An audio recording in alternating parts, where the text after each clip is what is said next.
दोस्तों नमस्कार, ये है मार्गदर्शन फॉर सिविल सर्विसेज। मैं अनुराग चौधरी। दोस्तों नागरिक शास्त्र अथवा राजनीति विज्ञान के महत्वपूर्ण प्रश्नों के एग्जाम बूस्टर श्रृंखला में इस वीडियो में प्रस्तुत है राजनीति विज्ञान की प्रमुख विचारधाराएं जैसे व्यक्तिवाद, उदारवाद, मार्क्सवाद, समाजवाद, नाजीवाद और फांसीवाद से संबंधित महत्वपूर्ण प्रश्नों का रिवीजन नोट्स जो आपके आगामी विभिन्न परीक्षाओं जैसे TGT, PGT, LT grade, government inter college प्रवक्ता, गवर्नमेंट डिग्री कॉलेज, उच्चतर शिक्षा असिस्टेंट प्रोफेसर, केंद्रीय विद्यालय संगठन और नेट जेआरएफ आदि परीक्षाओं के लिए बहुत ही उपयोगी है। तो आइए शुरू करते हैं आज का वीडियो। राजनीति विज्ञान की प्रमुख विचारधाराओं से संबंधित महत्वपूर्ण प्रश्न। पहला प्रश्न है दोस्तों, राज्य का वर्ग सिद्धांत किसने प्रतिपादित किया? तो आप जान लीजिए, राज्य के वर्ग सिद्धांत का प्रतिपादन कार्ल मार्क्स के द्वारा किया गया था। उदारवाद का जनक या फादर ऑफ लिबरलिज्म किसे कहा जाता है? तो जॉन लॉक को। उदार राजनीतिक दर्शन का पिता किसे कहा जाता है? तो लॉक को। दोस्तों जॉन लॉक को उदारवाद की आत्मा या उदार राजनीतिक दर्शन का पिता कहा जाता है। अगला प्रश्न है दोस्तों, फ्रांसीसी दलों में सबसे पुराना दल जो अब विघटित हो गया है वो कौन सा था? तो ये था रेडिकल दल या रेडिकल पार्टी। नौ उदारवाद से संबंधित है कौन? तो आप जान लीजिए, ए हेयक, मिल्टन फ्रीडमैन और रॉबर्ट नॉजिक जैसे विचारक नियो लिबरलिज्म यानी नौ उदारवाद से संबंधित हैं। अगला प्रश्न है, फांसीवाद की एक विशेषता नहीं है कौन सी? तो फांसीवाद व्यक्तिवाद में विश्वास नहीं करता है। अगला प्रश्न है, अहस्तक्षेप की नीति में कौन विश्वास करता है? तो अहस्तक्षेप यदभाव्यम या लेसेस फेयर की नीति में व्यक्तिवाद विश्वास करता है। अगला प्रश्न है, सही सुमेलन करना है। अराजकतावाद मानता है कि राज्य एक बुराई है। व्यक्तिवाद का मानना है कि राज्य एक आवश्यक बुराई है। आदर्शवाद में राज्य को आवश्यक माना जाता है और मार्क्सवाद की मान्यता है कि राज्य विहीन, वर्ग विहीन समाज की स्थापना करना। अगला प्रश्न है दोस्तों, समाजवाद का संबंध मुख्यतया किससे है? तो ये श्रमिक वर्ग से है। समाजवाद किसका प्रतिपादन करता है? तो समाजवाद प्रतिपादन करता है कि जो संसाधन है उनका राज्य के द्वारा नियोजन हो। द्वंद्वात्मक भौतिकवाद का सिद्धांत किसका है? तो द्वंद्वात्मक भौतिकवाद वैज्ञानिक समाजवाद का सिद्धांत है और मार्क्स ने द्वंद्वात्मक भौतिकवाद का सिद्धांत जो है वो समाजवाद और जो विकास है, इतिहास के विकास क्रम को व्याख्यायित करने के लिए किया है। अगला प्रश्न है, उदारवाद का मूल तत्व क्या है? तो आप जानते हैं उदारवाद के मूल में व्यक्तिक स्वतंत्रता निहित है। अगला प्रश्न है, उदारवादी सिद्धांत के अनुसार राज्य क्या है? तो किसी साध्य के लिए एक साधन है। अगला प्रश्न है, वह दृष्टिकोण जो उदारवाद के सिद्धांत से संबंधित है? तो प्रतिस्पर्धी समूह। व्यक्तिवाद का नैतिक औचित्य किसने प्रस्तुत किया था? तो लास्की ने व्यक्तिवाद का नैतिक औचित्य प्रस्तुत किया था। अगला प्रश्न है, राजनीतिक क्षेत्र में उदारवाद ने अभिवचन किया किसका? तो चिंतन, लेखन, अभिव्यक्ति और प्रकाशन की स्वतंत्रता के लिए राजनीतिक क्षेत्र में उदारवाद ने समर्थन किया है। फेबियन समाजवाद का विश्वास क्या था कि समाजवाद कैसे आएगा? तो आप जानते हैं फेबियन समाजवाद का मानना है कि समाजवाद धीरे धीरे आएगा। अगला प्रश्न है दोस्तों, मार्क्सवाद ने पैट्रिशियन, प्लेबियन और गिल्ड मास्टर जर्नीमैन का उल्लेख किया है किसके संबंध में? तो वर्ग संघर्ष के संबंध में। मैक्स वेबर, दुर्खीम और पैरेटो को राजनीति सिद्धांत के किस उपागम से जोड़ा जाता है? तो समाजशास्त्रीय उपागम से। वह विचार जिसको प्रायः व्यक्तिवादी विचारक अपने अनुकूल पाते हैं, तो डार्विन के अनुकूलतम की उत्तरजीविता का सिद्धांत जो है उसको व्यक्तिवादी विचारक अपने अनुकूल पाते हैं। अगला प्रश्न है, श्रमिक संघ और व्यापक हड़ताल पर अधिक जोर दिया गया है किसके द्वारा? तो आप जान लीजिए, सिंडिकेलिस्ट समाजवादियों के द्वारा श्रमिक संघ और व्यापक हड़ताल पर अधिक जोर दिया गया है। अगला प्रश्न है, एक विचार जो कुछ विचारक हैं थॉमस मोर, फोरियर और रॉबर्ट ओवेन, इनको समाजवाद की किस विचारधारा से जोड़ा जाता है? तो यूटोपियन समाजवाद या स्वप्नवादी समाजवाद से जोड़ा जाता है थॉमस मोर, चार्ल्स फोरियर और रॉबर्ट ओवेन को। अगला प्रश्न है, उदारवाद से मेल नहीं है किसका? तो बुर्जुआ राज्य का उदारवाद से मेल नहीं है। राज्य साधन है, साध्य नहीं, ये सिद्धांत किसका है? तो व्यक्तिवाद का सिद्धांत है। राजनीतिक सिद्धांत जो नागरिकों के व्यक्तिगत जीवन में न्यूनतम हस्तक्षेप करे उसे क्या कहते हैं? तो दोस्तों ऐसा राजनीतिक सिद्धांत जो नागरिकों के जीवन में न्यूनतम हस्तक्षेप और अधिकतम स्वतंत्रता की वकालत करता है वो व्यक्तिवाद है। उदारवाद हित चाहता है किसका? तो आप जान लीजिए उदारवाद धनवानों का हित चाहता है। राज्य एक आवश्यक बुराई है, ये कथन किसका है? तो व्यक्तिवादियों का कथन है। मानव विवेक में आस्था किस विचारधारा में निहित है? तो उदारवाद में निहित है मानव विवेक में आस्था। अगला प्रश्न है फांसीवाद के फांसी शब्द का अर्थ क्या है?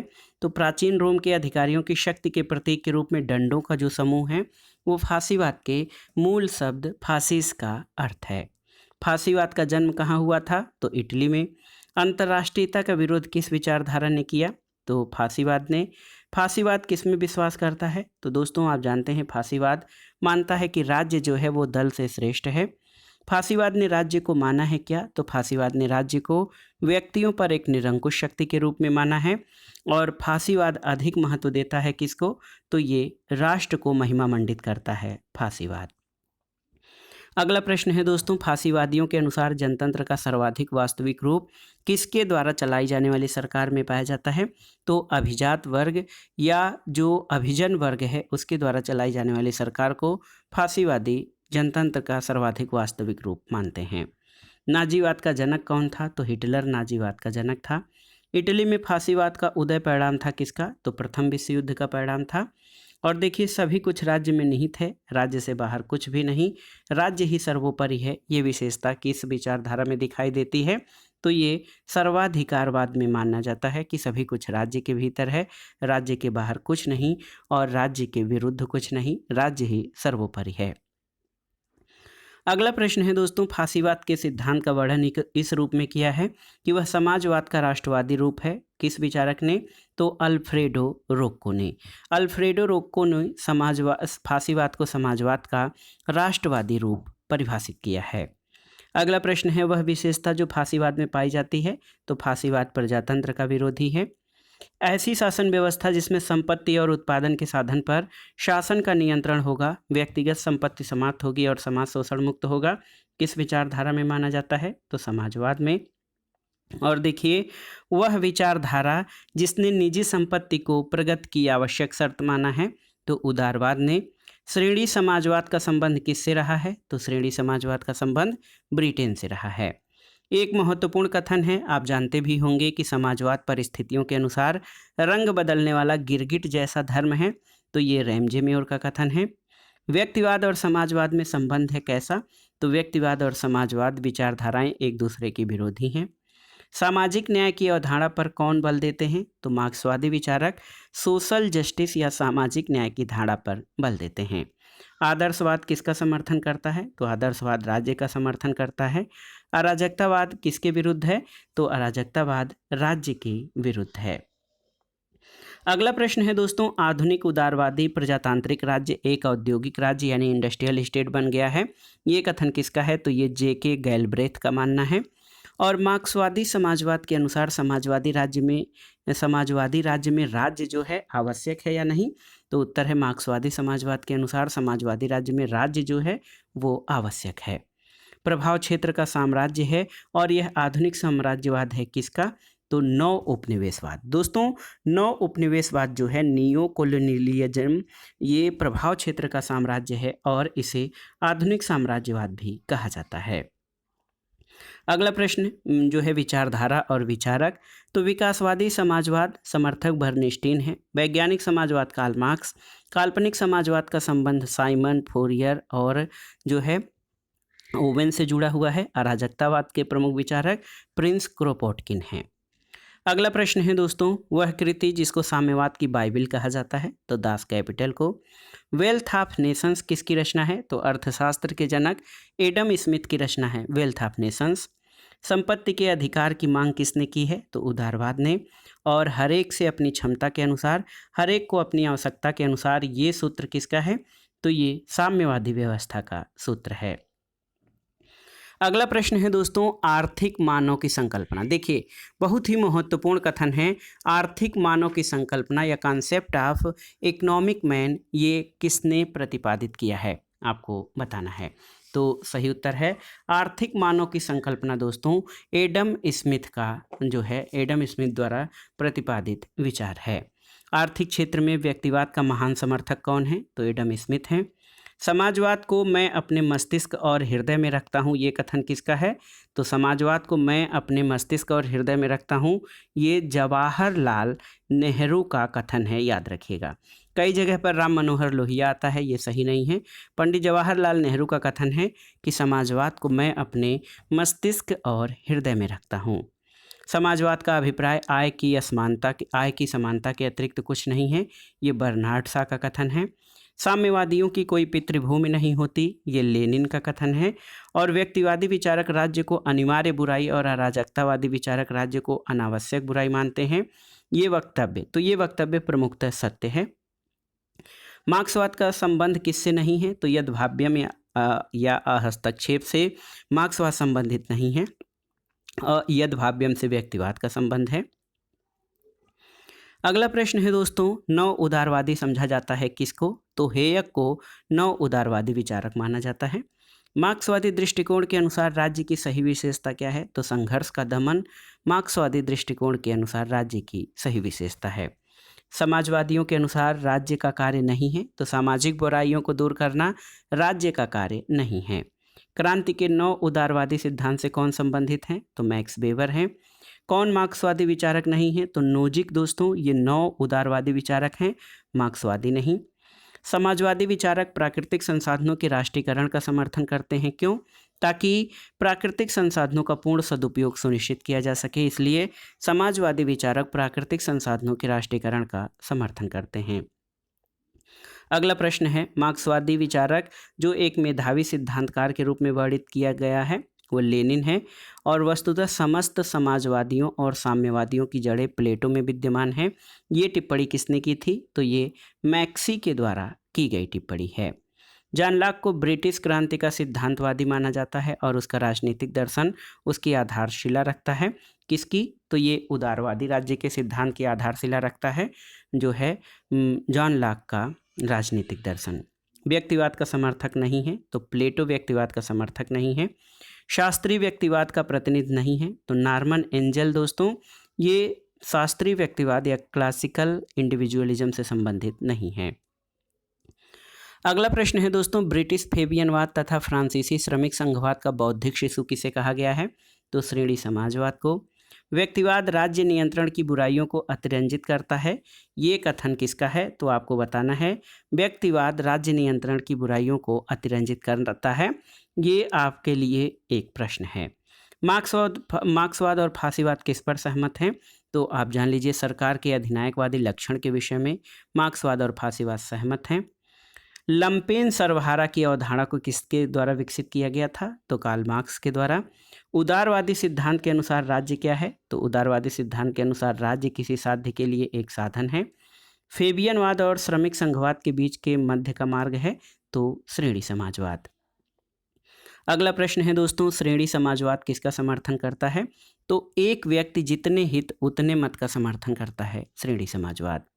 अगला प्रश्न है दोस्तों, समाजवाद की वह विचारधारा जो मूल्य के सीमांत उपयोगिता सिद्धांत में विश्वास करती है, तो ये फेबियनवाद समाजवाद है।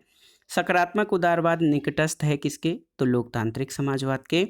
और उदारवाद समर्थन करता है किसका? तो राज्य के सीमित कार्य का समर्थन करता है उदारवाद। वह कथन जो मार्क्सवाद की सही व्याख्या करता है, तो आप जान लीजिए, राजनीतिक शक्ति आर्थिक शक्ति से उत्पन्न होती है, ये मार्क्सवाद के अंतर्गत माना जाता है। अगला प्रश्न है, इंग्लिश या ब्रिटिश उदारवाद में समष्टिवादी विद्रोह का नेतृत्व किसने किया? तो बोसांके, ब्रेडले और ग्रीन ने। उदारवाद स्वतंत्रता के लिए आसक्ति है, ये कथन किसका है? तो ये H.J. लास्की का कथन है। उदारवाद से मेल नहीं है, तो बुर्जुआ राज्य का मेल उदारवाद से नहीं बल्कि मार्क्सवाद से है। उदारवाद के प्रत्ययवादी संशोधन का नेतृत्व किसने किया था? तो T.H. ग्रीन ने। व्यक्तिवाद से संबंधित कथन क्या है? तो राज्य एक आवश्यक बुराई है, ये व्यक्तिवाद की मान्यता है। और यूरो साम्यवाद शब्द के प्रयोग का श्रेय किसे दिया जाता है? तो एनरिको बर्लिगर को यूरो कम्युनिज्म शब्द के प्रयोग का श्रेय दिया जाता है। अगला प्रश्न है दोस्तों, उदारवादी सिद्धांत के अनुसार राज्य का कार्य क्षेत्र क्या है? तो ये कानून और व्यवस्था बनाए रखने तक सीमित है। न्याय, प्रशासन और बाह्य आक्रमण से रक्षा भी इसमें शामिल किए जा सकते हैं। अगला प्रश्न है, साम्यवाद का विशिष्ट तत्व है? तो उत्पादन के साधनों पर समाज का स्वामित्व। वह विचारक जिसने परिवार, संपत्ति और राज्य की उत्पत्ति नामक पुस्तक लिखी है। तो मार्क्स के सहयोगी जो है एंजल्स ने दोस्तों परिवार, संपत्ति और राज्य की उत्पत्ति नामक पुस्तक लिखी है। अगला प्रश्न है कि आदर्शवाद आधारित है किस पर? तो ये नैतिकता की प्रधानता पर। उदारवादी लोकतंत्र का अधिकारात्मक व्यक्तिवाद के आधार पर परीक्षण किसने किया? तो C.B. मैकफर्सन ने। अगला प्रश्न है दोस्तों, पूंजीवादी व्यवस्था के अंतर एक व्यक्ति की स्वतंत्रता को बचाने के लिए छुटपुट समायोजन के सुझाव का सिद्धांत किसने दिया? तो उदारवादी व्यक्तिगत सिद्धांत ने। अगला प्रश्न है, मिलान करना है उदारवाद से R.C. दत्ता, अराजकतावाद से मोहनदास करमचंद गांधी, फांसीवाद प्रजातंत्र संश्लेषण सुभाष चंद्र बोस और समाज की प्रमुखता B.R. अम्बेडकर की विचारधारा में शामिल था। अगला प्रश्न है दोस्तों, जर्मन और अंग्रेजी उदारवाद का संश्लेषण किस विचारक ने किया? तो ये बोसांके के द्वारा। गांधी जी ने अपनी व्याख्या किस रूप में की है? तो गांधी जी अपने को दार्शनिक अराजकतावादी यानी फिलोसफिकल एनार्किस्ट के रूप में वर्णित करते हैं। सकारात्मक उदारवाद का विश्वास नहीं है, तो लघु राज्य में सकारात्मक उदारवाद का विश्वास नहीं है। नव उदारवाद किस में विश्वास नहीं करता? तो स्टेटिजेशन में। और आधुनिक उदारवाद के बारे में सही कथन क्या है? तो आप जान लीजिए कि समूह के महत्व को मान्यता प्रदान करता है और कमजोरों की रक्षा के लिए राज्य विनियमन का समर्थन करता है। अगला प्रश्न है, एक उदारवादी राजनीतिक दर्शन का जनक कौन है? तो जॉन लॉक है। एक समाजवादी राज्य किस पर बल देता है? तो आप जानते हैं दोस्तों, एक समाजवादी राज्य जो है वो आर्थिक समानता और आर्थिक सुरक्षा पर बल देता है।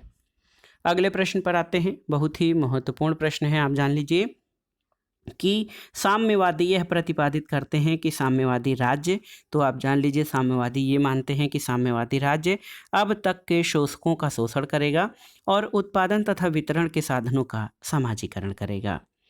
अगला प्रश्न है दोस्तों, उदारवाद का आदर्शवादी संशोधन किसके द्वारा प्रस्तुत किया गया? तो कांट के द्वारा। व्यक्तिवादी विचारक जो गुण सापेक्ष समाजवाद का अधिवक्ता था, तो ये मिल था। और आप जान लीजिए मार्क्सवादी सिद्धांत के सामाजिक तथा राजनीतिक परिवर्तन से कौन संबंधित नहीं है? तो संपत्ति का अधिकार जो है वो मार्क्सवादी सिद्धांत के सामाजिक राजनीतिक परिवर्तन से संबंधित नहीं है। अगला प्रश्न है, रॉबर्ट नोजिक के कार्यों को किस सिद्धांत की तरह वर्गीकृत कर सकते हैं? तो स्वाधीनता के समर्थक सिद्धांत के रूप में नोजिक के कार्यों को वर्णित कर सकते हैं। अगला प्रश्न है, लेनिन के द्वारा मार्क्सवाद के सिद्धांत और कार्यप्रणाली के लिए योगदान किया गया था। तो वैनगार्ड पार्टी का सिद्धांत और उपनिवेशवाद का सैद्धांतिक विश्लेषण। अगला प्रश्न है, वह समाजवादी जिसको नैतिक समाजवाद की मानवतावादी परंपरा की श्रेणी में वर्गीकृत किया जा सकता है। तो याद रखिएगा विलियम मॉरिस को। अहस्तक्षेपवाद के पक्षधर थे किंतु न्यूनतम राज्य के नहीं, तो ये एडम स्मिथ थे। और राज्य के प्रकार्यात्मक दृष्टिकोण की कमजोरी क्या है? तो ये किसी भी संस्था को जो व्यवस्था रखने का कार्य करती है राज्य के साथ जोड़ देती है। ये राज्य के प्रकार्यात्मक दृष्टिकोण की कमजोरी है। अगला प्रश्न है, नौकरशाही को स्वार्थी और अकुशल बताते हैं कौन? तो नव दक्षिणपंथी। नौकरशाही की भर्त्सना खुलेपन और जवाबदेहिता की कमी के लिए करते हैं कौन? तो मार्क्सवादी। राज्य को पीछे ढकेलो यानी rolling back to the state, ये किस अवधारणा से जुड़ा हुआ है? तो ये निजीकरण और उदारीकरण की अवधारणा से जुड़ा हुआ है, राज्य को पीछे धकेलो। अगला प्रश्न है, नव उदारवाद से संबंधित विचारक कौन है? तो F.A. हेयक, मिल्टन फ्रीडमैन और रॉबर्ट नाजिक, ये नव उदारवाद से संबंधित हैं। अगला प्रश्न है दोस्तों, वह उपागम जो इस विश्वास पर आधारित है कि आर्थिक आधार वैचारिक तथा राजनीतिक अधिसंरचना को निर्धारित करता है। तो ऐतिहासिक भौतिकवाद। समाजवादी विचार का संबंध किससे है? तो आप जान लीजिए दोस्तों, समाजवादी विचार का जो संबंध है वो आर्थिक समानता से है। अगला प्रश्न है, यद भाव्यम सिद्धांत किससे संबंधित है? तो व्यक्तिवाद से। और वैज्ञानिक व्यक्तिवाद की अवधारणा का विकास किसने किया है? तो साइंटिफिक इंडिविजुअलिज्म स्पेंसर से संबंधित है। कौन आदर्शवादी विचारक हैं? तो हीगल, कांट, ग्रीन, ये सभी आदर्शवादी विचारक हैं। मार्क्स के अनुसार उसके पहले का सारा समाजवादी चिंतन कैसा था? तो काल्पनिक या आदर्शवादी था। और मार्क्स अपने समाजवाद को वैज्ञानिक समाजवाद कहता है। अगला है कि पारंपरिक या क्लासिकल उदारवाद के जनक कौन हैं? तो जॉन लॉक हैं। उदारवाद निश्चित दर्शन कब बना था? तो 18वीं शताब्दी में उदारवाद निश्चित दर्शन बना था। अगला प्रश्न है, एक मार्क्सवादी समाजवाद सिद्धांत का आधार क्या है? तो मार्क्सवादी समाजवाद सिद्धांत मानता है कि परिवर्तन की मूल सच्चाई पदार्थ है, न कि विचार। अगला प्रश्न है दोस्तों, वह राजनीतिक सिद्धांत जो राज्य को एक आवश्यक बुराई मानता है? तो क्लासिकल जो उदारवाद है, शास्त्रीय उदारवाद, वो मानता है कि राज्य एक आवश्यक बुराई है। एक प्रश्न है जो बार बार परीक्षाओं में पूछा जाता है कि समाजवाद एक ऐसे टोप की तरह है जिसकी आकृति नष्ट हो चुकी है क्योंकि इसे हर कोई पहन लेता है। ये कथन किसका है? तो ये CEM जोड़ का कथन है। सर्वाधिकारवादी राज्य में विश्वास करता है कौन? तो फांसीवाद। और राज्य शोषक वर्ग की कार्यकारी समिति है, ये विचार किससे संबंधित है? तो ये मार्क्सवादियों से संबंधित विचार है। अगला प्रश्न है, उदारवाद का तत्व नहीं है क्या? तो समाज का समाजवादी ढांचा ये उदारवाद का नहीं बल्कि मार्क्सवाद का तत्व है। अगला प्रश्न है, समाजवाद की विशेषता क्या है? तो समाजवाद जो है संसाधनों पर सार्वजनिक नियंत्रण और स्वामित्व की बात करता है, न कि व्यक्तिगत स्वामित्व की। समाजवादी विचार का संबंध किससे है? तो समाजवादी विचार आर्थिक समानता से संबंधित है। अगला है, किसके संसर्ग ने MN राय को मैक्सिको में मार्क्सवाद अपनाने के लिए प्रेरित किया था?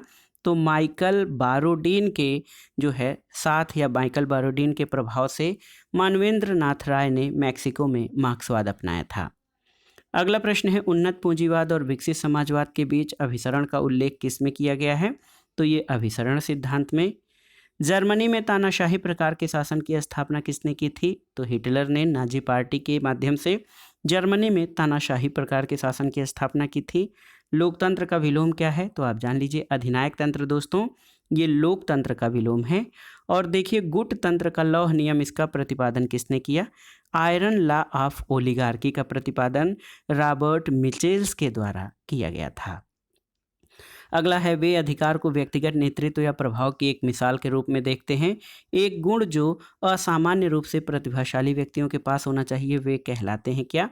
तो वो फांसीवादी कहलाते हैं।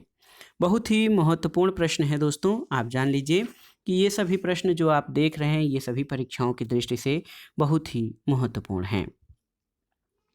अगला प्रश्न है दोस्तों, देखिए बहुत ही महत्वपूर्ण है कि राज्य को एक साध्य के साधन के रूप में नहीं बल्कि स्वतः साध्य के रूप में कौन माना है? तो तानाशाही व्यवस्था ने, तानाशाहों ने राज्य को एक साध्य के साधन के रूप में नहीं बल्कि स्वतः साध्य के रूप में माना है। स्वेच्छा तंत्रवाद का समर्थक कौन नहीं है? तो रॉबर्ट डेहल जो है ये स्वेच्छा तंत्रवाद का समर्थक नहीं है। मीन कैंप या मेरा संघर्ष नामक पुस्तक किसके द्वारा लिखी गई थी? तो हिटलर के द्वारा। और देखिए, फैबियन ने किसकी भूमिका को बेहतर करने का समर्थन या पक्ष लिया है? तो प्रशिक्षित राजनीतिक नेताओं की भूमिका को बेहतर करने के पक्षधर हैं फेबियंस। और अगला प्रश्न और इस वीडियो का आखिरी प्रश्न है दोस्तों, फेबियन समाज संबंधित है किससे? तो फेबियन समाज ये रूढ़िवादी दल से संबंधित था। तो दोस्तों, ये था आज का वीडियो। इसमें आपने राजनीति विज्ञान अथवा नागरिक शास्त्र से संबंधित महत्वपूर्ण प्रश्नों को कवर किया और इसमें हमने प्रमुख विचारधाराओं जैसे व्यक्तिवाद, उदारवाद, समाजवाद, मार्क्सवाद, नाजीवाद, सर्वाधिकारवाद, फांसीवाद, इन सभी विचारधाराओं से जो राजनीति विज्ञान की महत्वपूर्ण विचारधाराएं हैं उनके बारे में परीक्षाओं में पूछे गए प्रश्नों को रिवाइज किया और हमने कोशिश किया कि आप कम से कम समय में अधिक से अधिक प्रश्नों को रिवाइज कर सकें। इसी के लिए ये एग्ज़ाम बूस्टर श्रृंखला लाई गई है। तो आप जान लीजिए दोस्तों, अगले वीडियो में हम प्रजातंत्र और कल्याणकारी राज्य से संबंधित महत्वपूर्ण प्रश्नों को कवर करेंगे। हमारे चैनल से जुड़े रहें, वीडियो को लाइक करें, शेयर करें और इस चैनल मार्गदर्शन फॉर सिविल सर्विसेज को सब्सक्राइब करें। वीडियो देखने के लिए धन्यवाद दोस्तों, नमस्कार।